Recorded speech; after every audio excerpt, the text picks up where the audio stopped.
Adolf Hitler एक ऐसा नाम है जिसको आज के वक्त में एक गाली के बराबर माना जाता है। हिटलर ना सिर्फ एक खूंखार पॉलिटिशियन था बट एक मास मर्डरर भी था, एक मंझा हुआ खिलाड़ी मर्डर करने में, जिसने ना जाने कितने मासूम यहूदियों का कत्ल किया। अब इस पड़ाव पे आके ना चीज़ें थोड़ी कॉम्प्लिकेट हो जाती है।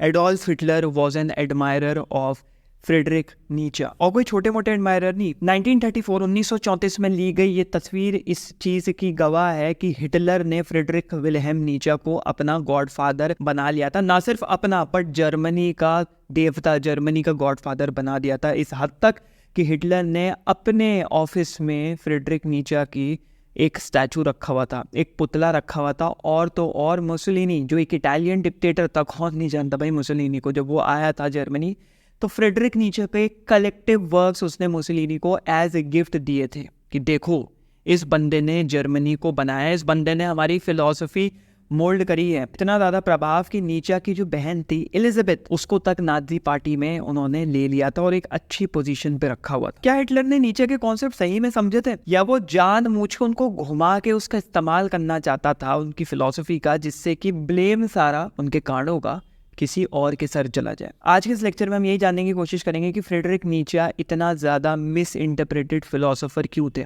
इसमें हम कॉन्सेप्ट्स ऑफ ऊबरमेंश, सुपरमैन देखेंगे and the concept of will to power देखेंगे। तो ये लेक्चर पूरा ज़रूर देखना, क्योंकि तुम्हें पता है आधी इन्फॉर्मेशन के साथ लेक्चर देख के भीड़ में झुंड में जाओगे तो गालियाँ ही पड़ेंगी। Understanding the Ubermensch. पहाड़ों से उतर के एक मसीहा नीचे जाता है लोगों को ये समझाने कि भाई गॉड इज डेड, गॉड की डेथ हो चुकी है, गॉड की मृत्यु हो चुकी है। अब तुम क्या करोगे, तुम्हारे हाथों में गॉड का खून है, तुम्हारे हाथों ने कत्ल कर दिया है गॉड का। अब परेशानियां आने वाली, उन परेशानियों से कैसे निपटोगे। इससे पहले हमने जो लेक्चर बनाया था डेथ ऑफ गॉड, उसमें बहुत विस्तार से मैंने इस कॉन्सेप्ट को समझाया हुआ है, तो एक बार वो देख लो, फिर यहाँ आओगे तो और बेटर समझ में आएगा, क्योंकि यहाँ पे पूरा एक्सप्लेन करने का कोई फायदा नहीं है। भाई डेथ ऑफ गॉड के बाद क्या होगा, अब एक टाइम बम शुरू हो चुका है, एक टाइम बम, एक डायनामाइट चल रहा है। The days of last man has started ticking. तुम कुछ आखिरी चंद मनुष्य जीव बचे हो, खत्म होने जा रहा है सब कुछ। अब तुम षड्यंत्र में गिरने वाले हो, नाइलिज्म के ट्रैप में फंसने वाले हो। अपने को बचाओ। कैसे बचाओगे? आई प्रेजेंट टू यू, वो प्रॉफिट कहता है, मैं तुम्हारे सामने पेश करता हूँ the concept of ऊबरमेंश, superman. Embrace करो, उसको पकड़ो, एक मॉरल लेजिस्लेटर बनो। गॉड खत्म हो चुका है, अब तुम्हारे लिए कोई आके नए रूल्स और नई मोरालिटी नहीं बनाने वाला है। तुमको कोई नहीं बताने वाला है कि क्या सही है क्या गलत है, तुम्हें वो खुद से बनना पड़ेगा। खुद से वापस से अपने जो लॉज हैं, अपने रेगुलेशंस, अपनी मोरालिटी, उसको वापस से रिकंसिडर करना पड़ेगा। एक मॉरल लेजिस्लेटर बनना पड़ेगा। तुमको नाहिलिज्म हटाना है और एक ऊबरमेंश बनना है। अब भाई ऐसे कॉन्सेप्ट के बाद क्या होगा? सब हंसेंगे, बोलेंगे पगलैट है, भसियाया हुआ है, खिसका हुआ आदमी है।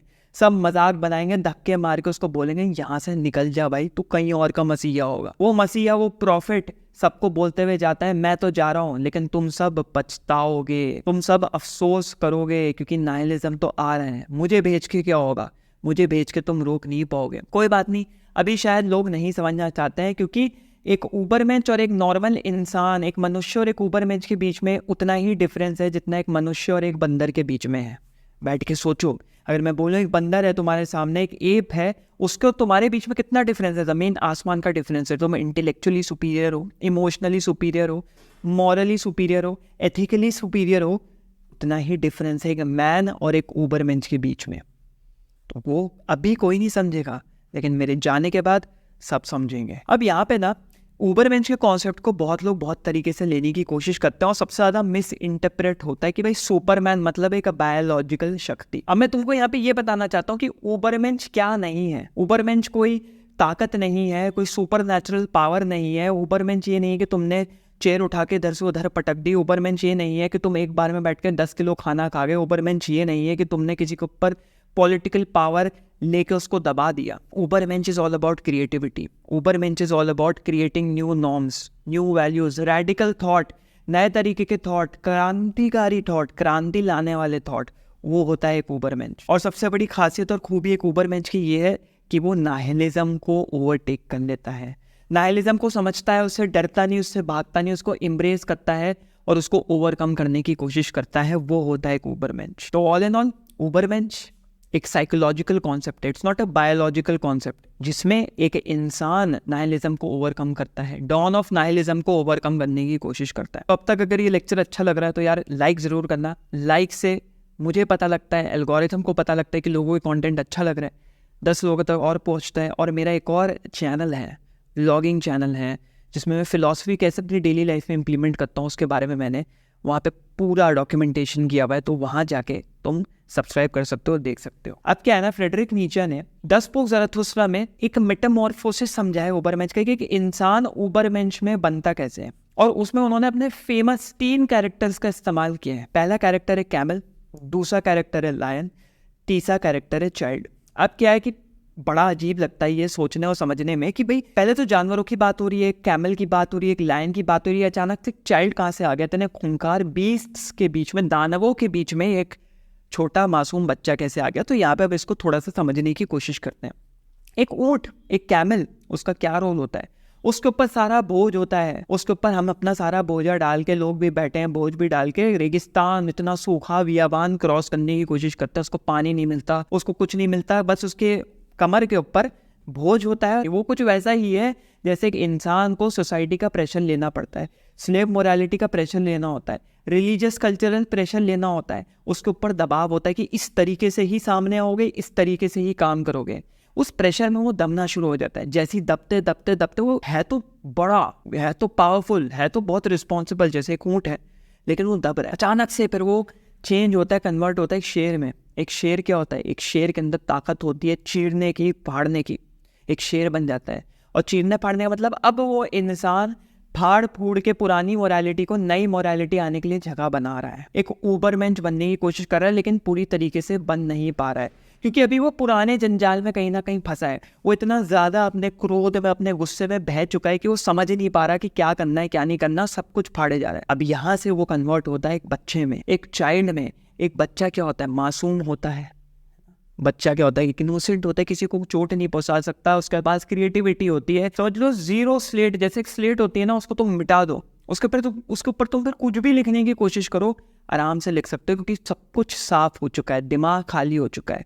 उसके अंदर एक जॉयफुलनेस होती है, एक खिलवाड़ करने की क्षमता होती है, मजे करने की क्षमता होती है, खुश रहने की क्षमता होती है। सोचो जब तुम बचपन में थे, दुनिया के रंग अलग तरीके से दिखते थे, खाने का टेस्ट अलग आता था, पिकनिक में जाने की खुशी होती थी, बाहर निकलने की खुशी होती थी, हर चीज की खुशी होती थी, अंदर में सेटिस्फैक्शन की फीलिंग होती थी। वो होता है चाइल्ड। एक कैमल से बोझ हटा के तुमने नाइलिज्म को फाड़ा, पूरी तरीके से ओल्ड मॉरल सिस्टम्स को फाड़ा, उसके बाद तुम एक चाइल्ड बन के एक मॉरल लेजिस्लेटर बन गए। जैसे एक चाइल्ड क्रिएटिविटी से, खुशहाली से चीज़ें बनाने की, चीज़ें सोचने की कोशिश करता है, वैसे तुम बन गए। तो ये था द मेटामॉर्फोसिस ऑफ उबरमेंश। ये द स्पोक ज़राथुस्ट्रा में एक बहुत इंपॉर्टेंट सेल्फ हेल्प कॉन्सेप्ट है कि become a beast, become a lion and then become a child. बैठ मत जाओ सोच के कि भाई मैं कुछ नहीं करूंगा, मैं तो खूंखार हूँ बहुत ज़्यादा। नहीं, पहले खूंखार बनो और उसको फिर कंट्रोल करने की कोशिश करो। पहले एक दानव बन जाओ और फिर उसको कंट्रोल करने की कोशिश करो। एक शेर जो खुले सांड की तरह इधर उधर घूम रहा है, वो बहुत खतरनाक शेर है, लेकिन एक शेर जिसको तुमने ट्रेनिंग दे दी है, वो बहुत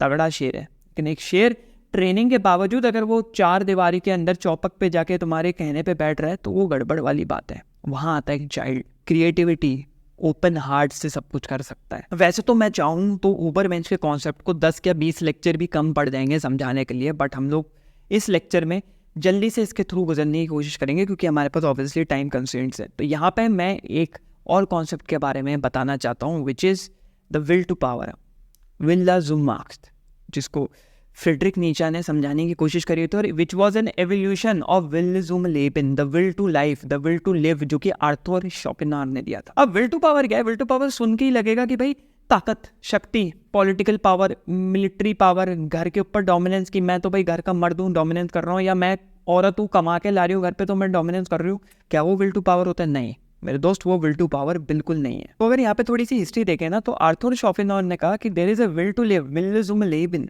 विल टू लाइफ, कि सब कुछ सर्वाइवल के लिए होता है। लेकिन नीचे ने कहा कि भाई अगर सर्वाइवल के लिए होता है तो हम गाड़ी क्यों चलाते हैं? भाई गाड़ी में एक्सीडेंट होने का रिस्क है ना। हम पहाड़ क्यों चढ़ते हैं?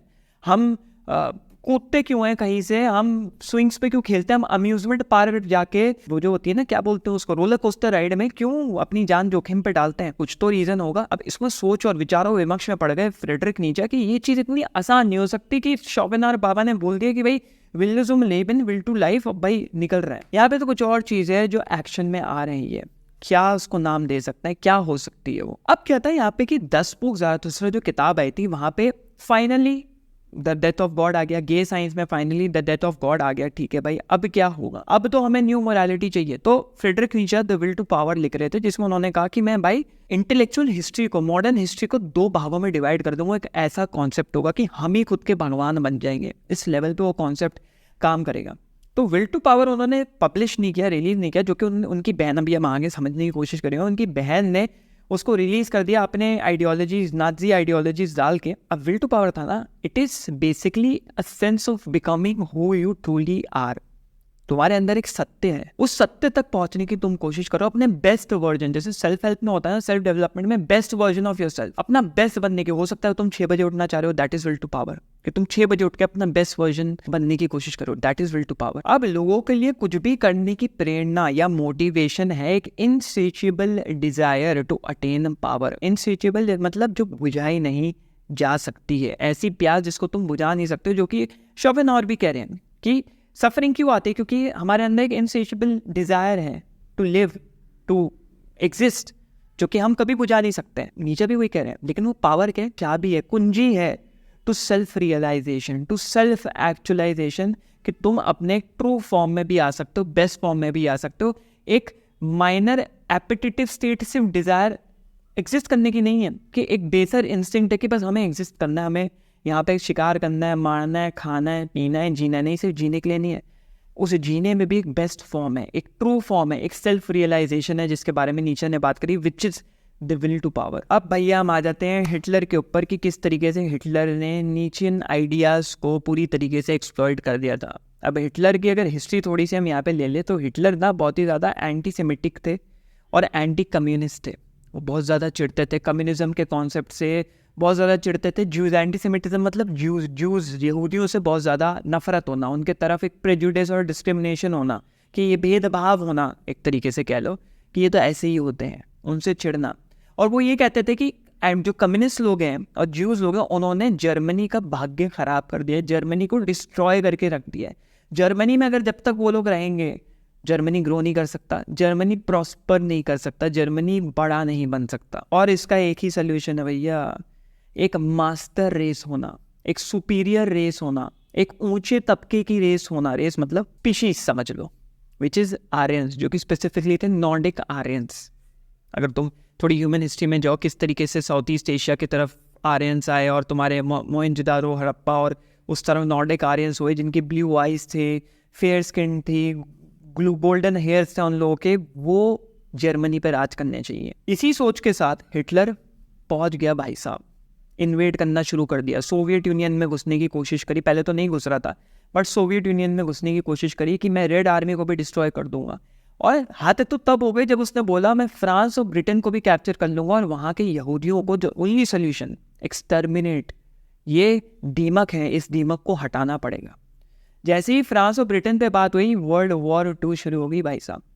फिर जर्मनी को कलेश करना पड़ा, लड़ाइयाँ लड़नी पड़ी। नॉर्थ अफ्रीका, बाल्कान रीजन, तुम्हारा ग्रीस, बुल्गारिया, ये सब, अल्बानिया वगैरह जो आता है, शायद अल्बानिया आता है कि नहीं एक बार चेक कर लेना, बट ग्रीस, बुल्गारिया आने लग गई, ये रीजन्स आने लग गए और लड़ाई होने लग गई, which was the advent of world war 2। US को भी पढ़ना पड़ गया। इस तरफ तुम्हारे एक्सिस बन गए, इस तरफ तुम्हारे एलाइज बन गए। एक्सिस में तुम्हारे इटली भी आ गया और जापान भी आ गया और कलेश चल रहा है, और एलाइज के बीच में जो वर्ल्ड वॉर 2 थी, यहाँ पे हिटलर ने इस्तेमाल कर दिया फ्रेडरिक नीचे के ऊबरमेंश का कॉन्सेप्ट। सही मौका है भैया, तीर अब छोड़ दो अपनी कमान से।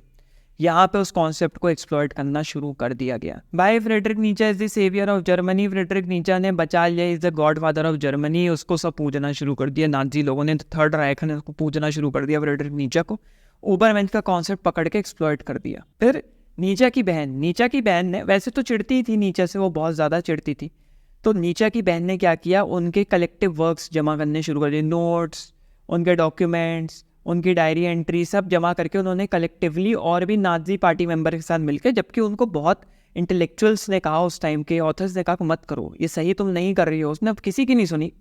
उसने जमा करके विल टू पावर बुक अपनी नाजी आइडियोलॉजीज के साथ रिलीज कर दी। एक पिक्चर है उनकी बहन एलिजाबेथ की, जिसमें वो हिटलर को फ्रेडरिक नीचे की वॉकिंग स्टिक दे रही है, और कहीं ना कहीं वहां पे नीचे के कामों का, किताबों का, जो कि उनकी बहन ने एक्सप्लॉइट और ट्विस्ट कर दिया था, उसका इस्तेमाल करते हुए हिटलर ने उस किताब को बांटना भी शुरू कर दिया। इन लोगों को पता था, इन लोगों को बहुत अच्छे से पता था कि ये ट्विस्ट कर रहे हैं उन कॉन्सेप्ट्स को। तभी तो हिटलर ने बोला, हिटलर ने सिर्फ ज्यूज को नहीं, जितने इंटेलेक्चुअल्स थे, आर्टिस्ट थे, पोइट्स थे, लिटरेरी फिगर्स थे, पॉलिटिशियंस थे, सबको मारना शुरू कर दिया था कि कोई सवाल ही नहीं उठा पाया। इनको पता था कि कॉन्सेप्ट को एक्सप्लॉइट कर रहे हैं, घुमा रहे हैं बहुत बुरी तरीके से, लेकिन इन्होंने इग्नोर किया कि भाई बगल में तुम्हें पता है कोई मदद के लिए बैठा है, लेकिन जाने दो भाई, कोई बात नहीं, हमें क्या फ़र्क पड़ता है। यहाँ पे Hitler became a story teller, a narrator. Story teller हमेशा दुनिया में राइज करेगा। हिटलर स्पीच बहुत अच्छी देता था।